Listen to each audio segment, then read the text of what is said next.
ഒരു ദിവസം ഹബീബായ റസൂലുള്ളാഹി സ്വല്ലല്ലാഹു അലൈഹി വസല്ലമ തങ്ങളുടെ അടുക്കലെ ഒരാള് വന്നുകൊണ്ട് പറഞ്ഞു, നബി, സാമ്പത്തികമായിട്ട് ഞാൻ വലിയ പ്രയാസത്തിലാണ്, വലിയ ഞെരുക്കത്തിലാണ്, വല്ലാത്തൊരു ബുദ്ധിമുട്ടിലാണ്. അതുകൊണ്ട് എന്റെ സാമ്പത്തികമായിട്ടുള്ള ബുദ്ധിമുട്ടുകൾ മാറാൻ അവിടെ എന്തെങ്കിലും ഒരു പരിഹാരം പറഞ്ഞു തരണമെന്ന് മുത്തുനബി സ്വല്ലല്ലാഹു അലൈഹി വസല്ലമ തങ്ങള് ആ വ്യക്തിയോട് പറഞ്ഞു, നീ സുബ്ഹിയുടെ സമയത്ത് സുബ്ഹാനല്ലാഹി വബിഹംദിഹി സുബ്ഹാനല്ലാഹിൽ അസീം വബിഹംദിഹി അസ്തഗ്ഫിറുല്ലാഹ് എന്ന ദിക്ർ 100 തവണ ചൊല്ലുക. അങ്ങനെ ചൊല്ലിക്കഴിഞ്ഞാൽ സമ്പത്ത് നിന്നെ അന്വേഷിച്ചു വരുമെന്ന്.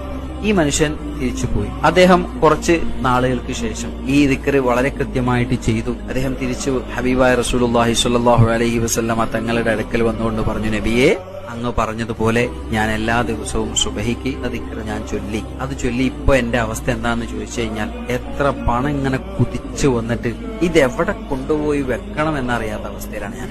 അത്രമാത്രം പണം എന്റെ അടുത്തേക്ക് വന്നിട്ടുണ്ട് എന്ന് ആ മനുഷ്യൻ ഹബീബായ റസൂലുള്ളാഹി സ്വല്ലല്ലാഹു അലൈഹി വസല്ലമ തങ്ങളോട് പറയാണ്.